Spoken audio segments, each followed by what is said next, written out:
Have you ever wondered why living in some states is more expensive than others? Could it possibly be influenced by race? This is a question that stirs curiosity and sparks discussions.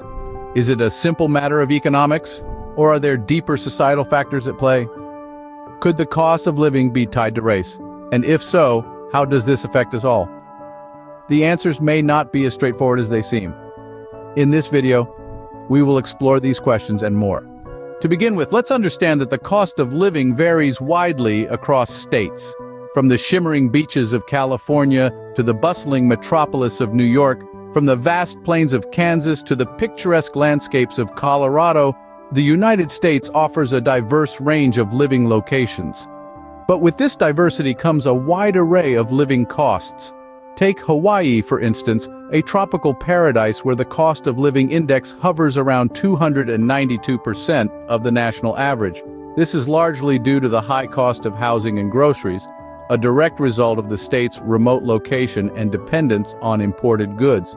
On the other end of the spectrum, we have Mississippi, the Magnolia State.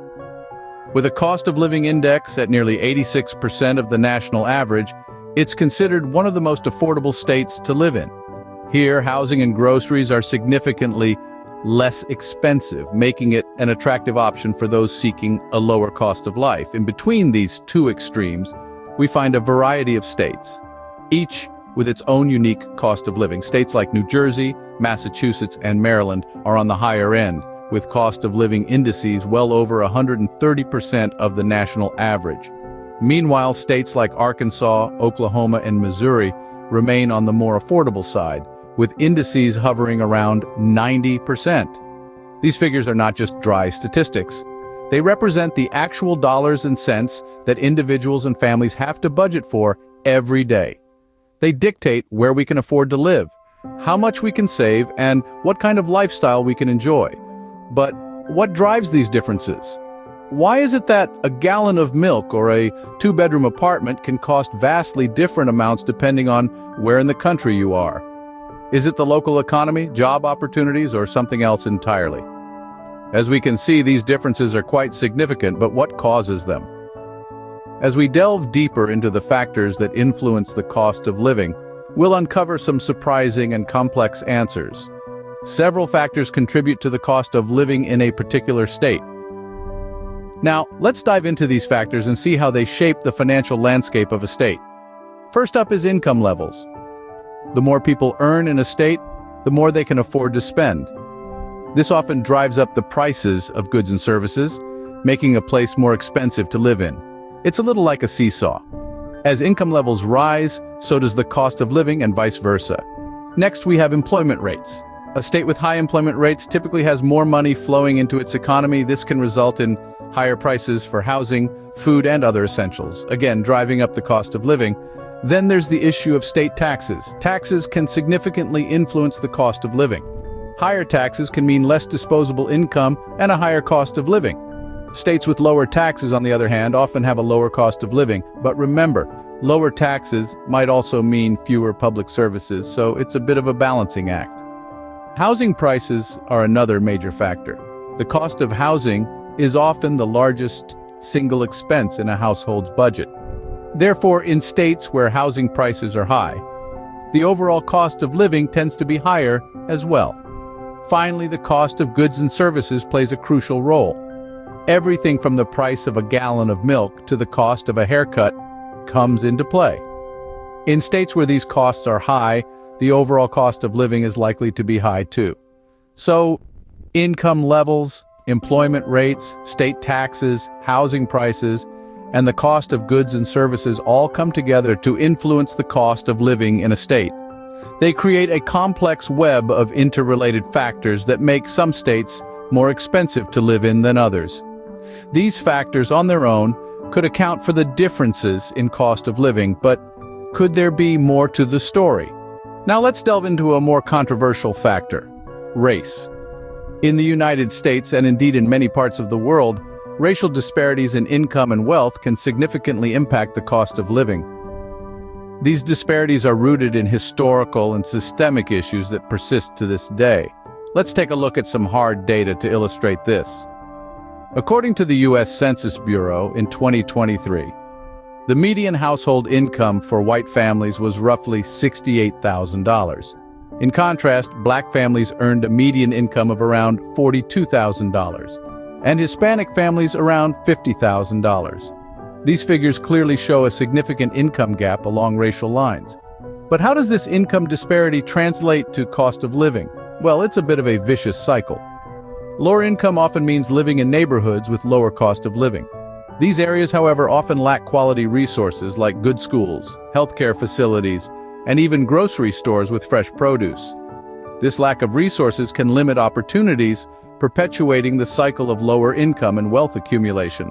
Moreover, this income inequality can also affect homeownership, a key factor in wealth building. Lower income can make it more challenging to secure a mortgage or afford a home in a desirable neighborhood. And when people of color do become homeowners, their homes often appreciate at a slower rate, contributing to a persistent racial wealth gap. Additionally, racial bias and discrimination in the job market can exacerbate these disparities. Despite laws against such practices, people of color often face obstacles in gaining employment and promotions, which can further widen the income gap. This isn't to say that race is the only factor impacting cost of living. Many other elements like education, occupation, and geography play significant roles too. However, it's important to acknowledge the impact of racial income and wealth disparities on the cost of living. So race does seem to play a role in the cost of living, but it's not as straightforward as you might think. The cost of living, as we've seen, is influenced by a complex interplay of factors. It's like an intricate puzzle, where every piece contributes to the full picture.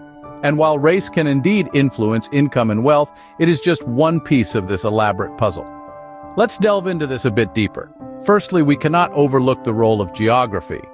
The cost of living is invariably higher in densely populated urban areas compared to rural ones. This is due to factors like higher land prices, increased competition for resources, and the demand for more public services. Next, let's consider education. Higher education levels can lead to higher income levels, which in turn can influence the cost of living. But education isn't accessible to everyone in the same manner. Socioeconomic factors, including race, can impact access to quality education, creating a cycle of income disparity and subsequently cost of living differences. Then there's the job market. Certain industries dominate specific regions. For instance, technology hubs like Silicon Valley or financial centers like New York City result in higher average salaries. This naturally drives up the cost of living in these areas.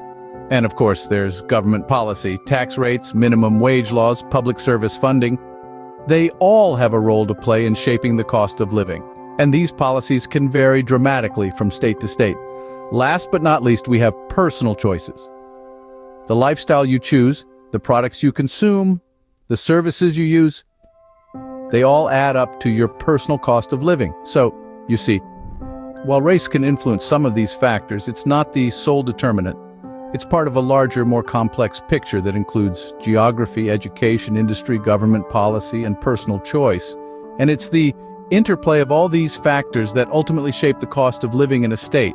So, while race may be a factor, it is by no means the only factor. So let's wrap up what we've learned today. The cost of living varies significantly across different states, and there are numerous factors at play. The price of housing, food, transportation, and even healthcare can swing drastically from one region to another. It's a web of interconnected elements where changes in one can ripple out to affect the others. We also delved into the complex relationship between race and income inequality. It's undeniable that there is a correlation as systemic issues and historical disparities have created an uneven playing field. However, it's crucial to underscore that this is but one piece of the puzzle. Race is one factor among many that can influence income, and subsequently, the cost of living. Moreover, we've explored the multifaceted nature of this issue. While race can and does play a role in the cost of living, it intertwines with other elements, such as education, job opportunities, and geographical location. The cost of living is not a straightforward calculation. It's a dynamic, evolving issue that reflects the broader socioeconomic landscape. The cost of living is a complex issue, and while it can be influenced by race, it's important to remember that it's just one part of a much larger picture. Thanks for watching, and don't forget to subscribe for more insightful discussions.